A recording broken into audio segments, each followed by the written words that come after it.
ঘরে বসে টিভি দেখছিল অনিক। রাত তখন প্রায় 8:30। তিথি বাথরুম থেকে মুখ ধুয়ে বেরিয়ে ড্রেসিং টেবিলের সামনে দাঁড়ালো। ক্রিমের কৌটোটা হাতে নিয়ে কয়েকবার আঙুল দিয়ে দেখার চেষ্টা করলো, কিন্তু একদম তলানিতেও কিছু অবশিষ্ট নেই।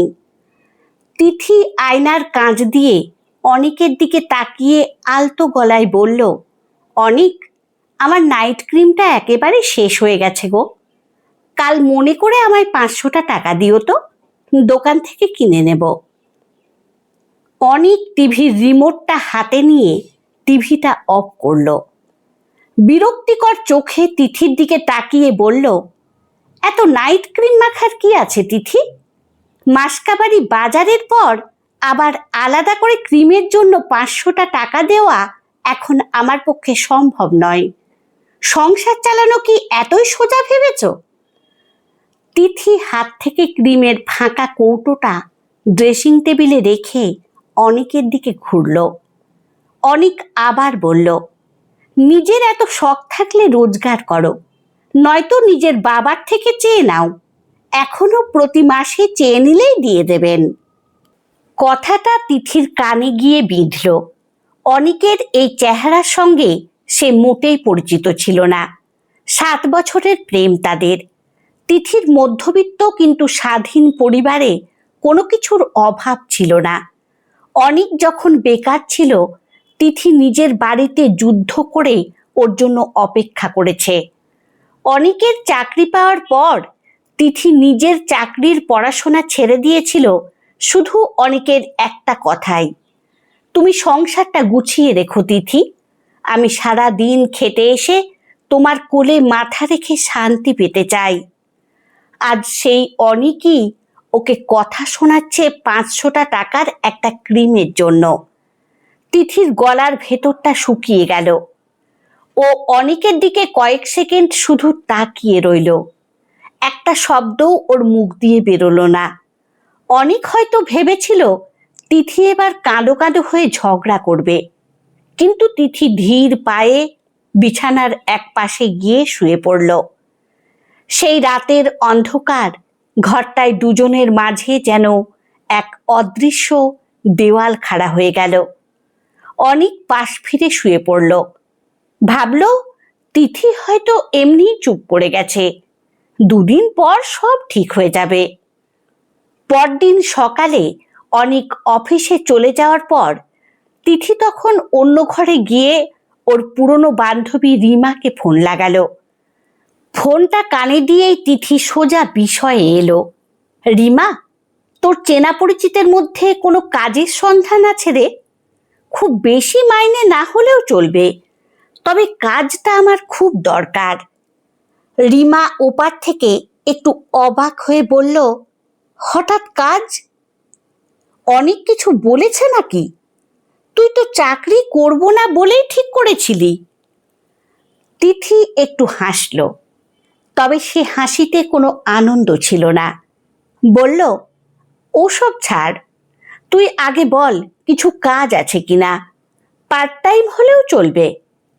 রিমা একটু চিন্তা করে বলল, দাঁড়া, আমার এক পরিচিতর গেস্ট হাউসে একজন রিসেপশনিস্ট চাইছিল, সকাল 10টা থেকে বিকেল 6টা, মাইনে হয়তো 8-9 হাজারের মতো দেবে। করবি? আমি করব রিমা, তুই আজই ওদের সাথে কথা বলে দে। তিথি এক মুহূর্ত না ভেবে বলে উঠল।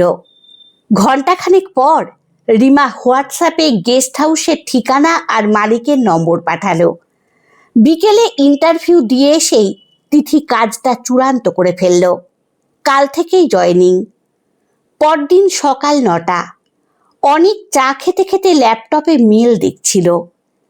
তিথি একটা হালকা নীল রঙের শাড়ি পরে চুলটা সুন্দর করে বেঁধে ঘর থেকে বেরোলো।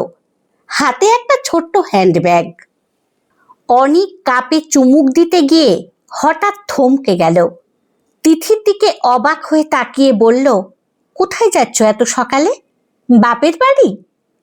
তিথি দরজার মুখে দাঁড়িয়ে খুব শান্ত গলায় বলল, না, আমি একটা কাজে যোগ দিচ্ছি আজ থেকে, একটা গেস্ট হাউসে রিসেপশনিস্টের কাজ। অনিক চায়ের কাপটা ধপ করে টেবিলে নামিয়ে রাখলো। মানে, আমাকে কিছু না জানিয়ে তুমি কাজ ঠিক করে ফেললে? তিথি অনিকের প্রশ্নের কোনো উত্তর দিল না। আয়নায় একবার নিজের সিঁদুরটা ঠিক করে নিয়ে ঘরের চাবিটা ব্যাগ থেকে বের করলো। আমার দেরি হয়ে যাচ্ছে, বেরোলাম। এটুকু বলেই তিথি দরজার লক খুলে বাইরে বেরিয়ে গেল। অনিক শুধু হাঁ করে খোলা দরজার দিকে তাকিয়ে রইল। তিথি ওর কোনো উত্তরের অপেক্ষা পর্যন্ত করল না। প্রথম কয়েকটা দিন অনিকের বেশ অহংকারী হয়েছিল।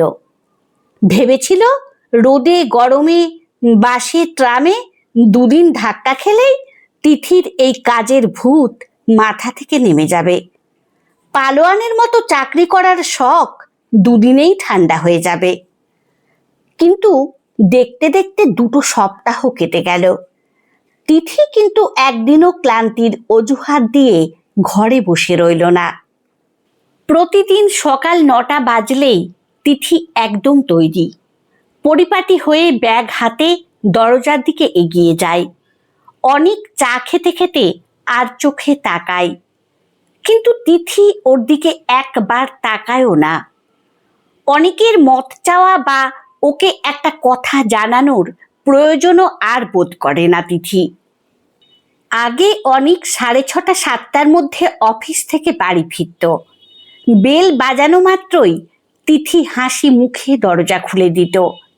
অনেক সোফায় বসতে না বসতেই গরম কফির কাপ হাজির হতো।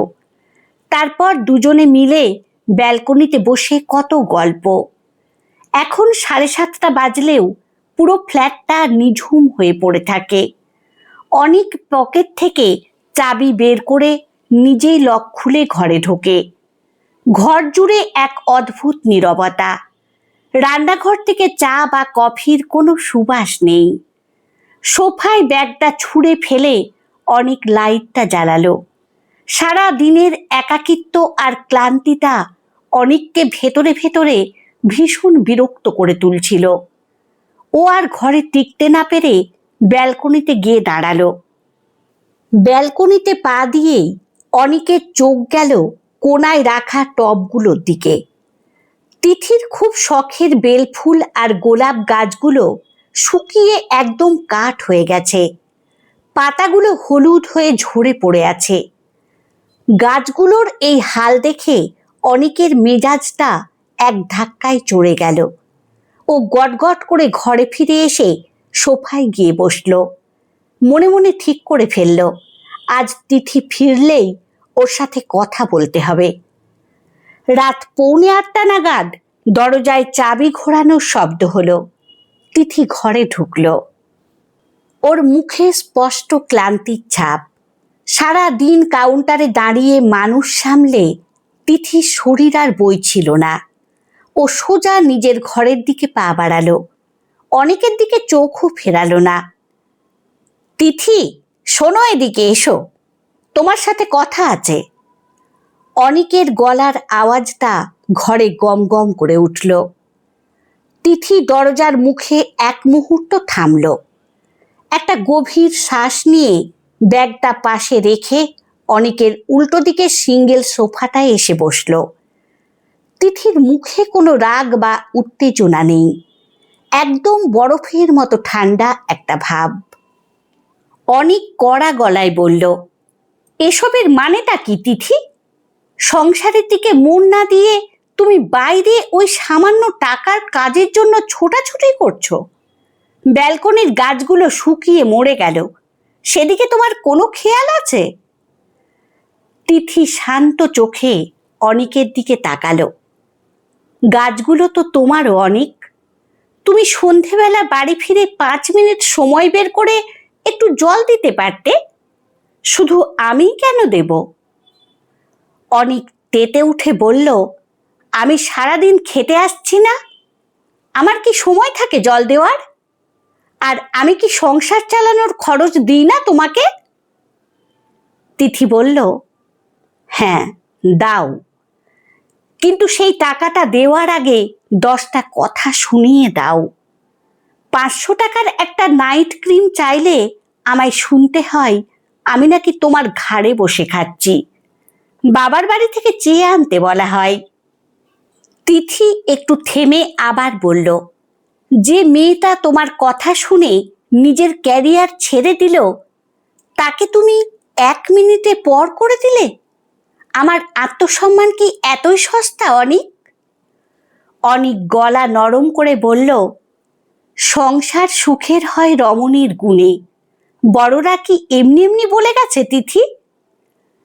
তিথি একটু হেসে বলল, এর পরের লাইনটাও আছে অনিক, গুণবান পতি যদি থাকে তার সনে, পতি যদি সম্মান দিতে না জানে তবে সেখানে সংসার সুখের হয় না। আমি স্বাবলম্বী হয়েই বাঁচব, অন্তত নিজের শখ মেটাতে তোমার কাছে হাত পাততে হবে না। অনিক এবার হতাশ গলায় বলল, তাহলে এই সংসারটা কে সামলাবে? রান্না করা, ঘর পরিষ্কার রাখা, এসব কে করবে? তিথি সোফা ছেড়ে উঠে দাঁড়ালো। সংসারটা আমাদের দুজনের অনিক। তিথি ঘরের দিকে পা বাড়াতে বাড়াতে বলল, তুমি যেমন বাইরে খাটছো, আমিও এখন বাইরে খাটছি। তুমি যদি চাও আমি আগের মতো ঘরে থেকে সংসার সামলাই, তবে আমার সম্মান আর আমার যাবতীয় খরচের দায়িত্ব তোমায় নিতে হবে। কোনো খাঁচায় বন্দি রেখে দয়া দেখাবে, ওটা আর চলবে না। তিথি আর দাঁড়ালো না, সোজা ঘরে ঢুকে দরজাটা আটকে দিল। অনিক ড্রয়িং রুমে একাই স্তব্ধ হয়ে বসে রইল। পরদিন সকাল থেকে অনিকের মনের ভেতরে একটা তোলপাড় শুরু হলো। সারা রাত ও ভালো করে ঘুমোতে পারেনি। বারবার তিথির কথাগুলো, আমার আত্মসম্মান কি এতই সস্তা অনিক, কানে বাজছিল। সকালে অনিক যখন ঘুম থেকে উঠল তখন তিথি রান্নাঘরে চা বানাচ্ছিল। অনিক বাথরুম থেকে মুখ ধুয়ে বের হতেই তিথি চায়ের ট্রের ওপর অনিকের জন্য কাপটা রেখে দিল। কোনো কথা হলো না। তিথি নিজের কাপটা হাতে নিয়ে টেবিলে গিয়ে বসল। অনিক ধীর পায়ে তিথির মুখোমুখি এসে বসল। চায়ের কাপে একটা ছোট চুমুক দিয়ে অনিক তিথির দিকে তাকালো। তিথি বেশ শান্ত, ও নিজের ফোনে কিছু একটা মেসেজ চেক করছিল। অনিক গলাটা একটু খ্যাকারি দিয়ে বলল, তিথি, আমি গতকাল রাতের পর থেকে অনেক কিছু ভেবেছি, তোমাকে কয়েকটা কথা বলার ছিল। তিথি ফোনটা টেবিলে উপুর করে রাখল। অনিকের দিকে তাকিয়ে শান্ত গলায় বলল, বলো, শুনছি। অনিক একটু ইতস্তত করে বলল, আমি সেদিন খুব অন্যায় করেছি তিথি। টাকা পয়সার হিসেব চাওয়া বা তোমাকে বাবার বাড়ি থেকে টাকা চেয়ে আনতে বলাটা আমার একদম উচিত হয়নি। রাগ আর কাজের চাপের অজুহাতে আমি যা বলে ফেলেছি তা তোমার আত্মসম্মানে লেগেছে। আমি সত্যি ক্ষমা চাইছি। তিথি অনিকের দিকে তাকিয়ে রইল। অনিক এবার নিজের পকেট থেকে বেশ কিছু টাকা বের করে টেবিলের উপর রাখল। তারপর তিথির হাত দুটো নিজের 2 হাতের মুঠোয় চেপে ধরল। অনিকের চোখে তখন আকুতি। তিথি, এই নাও টাকা, তোমার যা যা দরকার তুমি সব কেনাকাটা করো। আর আমি প্রমিস করছি, আজ থেকে আমি প্রতি মাসে তোমার হাত খরচের জন্য আলাদা টাকা তোমার অ্যাকাউন্টে ট্রান্সফার করে দেব। কখনোই আর কোনো হিসেব চাইব না, কোনো কৈফিয়ত চাইব না। অনিক এক নিঃশ্বাসে কথাগুলো বলে ফেলল। তিথি আলতো করে নিজের হাত দুটো অনিকের হাতের ভেতর থেকে ছাড়িয়ে নিল। টেবিলের উপর রাখা টাকার দিকে এক নজর দেখে আবার অনিকের চোখে চোখ রাখল। অনিক, তুমি ভুল বুঝছো। তিথি খুব মিষ্টি গলায় বলল, সমস্যাটা তো 500 টাকার ক্রিমে বা হাত খরচের টাকায় ছিল না, সমস্যাটা ছিল তোমার মানসিকতায়। অনিক একটু অবাক হয়ে বলল, মানে? আমি তো বুঝতে পেরেছি আমার ভুল, টাকাটাও তো দিচ্ছি। তিথি একটু হাসল। টাকাটা দিচ্ছ কারণ কাল রাতে আমি তোমায় কড়া কিছু সত্যি কথা শুনিয়েছি। তুমি আমাকে টাকা দিচ্ছ অপরাধ বোধ থেকে, সম্মান থেকে নয়। কাল যদি আমি চুপ করে কাঁদতাম, তুমি কি আজ সকালে এই টাকাটা নিয়ে আসতে? অনিক এ কথার কোনো উত্তর খুঁজে পেল না। ও চুপ করে মুখ নিচু করে রইল। তিথি অনিকের চোখের দিকে তাকিয়ে বলতে লাগলো, অনিক, যে সম্পর্কটা দয়ার ওপর টিকে থাকে সেখানে ভালোবাসা থাকতে পারে না। আজ তুমি অপরাধ বোধ থেকে টাকা দিলে, কাল আবার হয়তো কাজের চাপে কোনো এক অসাবধান মুহূর্তে আমায় কথা শুনিয়ে দেবে। তখন আমার কাছে কোনো পথ থাকবে না। তাহলে তুমি কি চাইছো তিথি? তুমি এই ৮-৯ হাজারের চাকরিটা করবে আর আমার এই সংসারটা ভেঙে ছড়িয়ে যাবে? অনিকের গলায় এবার সত্যি হতাশা ফুটে উঠল। সংসার কোনো কাঁচের বাসন নয় অনিক, যে ছুঁড়ে ফেললেই ভেঙে যাবে। তিথি খুব সহজ গলায় বোঝালো, আর সংসার তো শুধু আমার একার দায় নয়। আমি কেন চাকরি ছেড়ে দিলে সংসার বাঁচবে আর তুমি চাকরি করলে সংসার ঠিক থাকবে? আমরা দুজনেই কাজ করব, দুজনে মিলে কাজ ভাগ করে নিয়ে সংসারটা চালাবো। অনেক ব্যাকুল হয়ে বলল, কিন্তু তোমার সারাদিন ডিউটি করে এসে শরীর খারাপ করবে না? আগে যখন তুমি ঘরে থাকতে আমি বাড়ি ফিরলে কি যে আনন্দ হতো। একটা দিন বাড়ি ফিরে সন্ধেবেলা খালি ঘরটায় বসে আমার দম আটকে আসছিল তিথি। যে শান্তির কথা বলছো অনিক, ওটা তো তুমি একা উপভোগ করছিলে। তিথি বলল, বাড়ি ফিরে কফি খাওয়া, আমার কোলে মাথা রাখা, এসবের পেছনে আমার সারাদিনের পরিশ্রমটুকু তোমার চোখে পড়েনি। তুমি ভেবেছিলে ওটা আমার স্বাভাবিক দায়িত্ব। এখন যখন আমি নিজে বাইরে গিয়ে কাজ করছি, তখন তুমি বুঝছো একটা ঘর গুছিয়ে রাখা আর চাল ডাল সামলানো কতটা খাটুনির কাজ। অনিক অনুনয় করে বলল, আমি বুঝতে পেরেছি তিথি, সত্যি বলছি, এবার থেকে আমি রান্নাঘরে তোমাকে সাহায্য করব। সন্ধেবেলা দুজনে মিলে ঘর পরিষ্কার করব। ব্যালকনির গাছে জল আমিই দেব।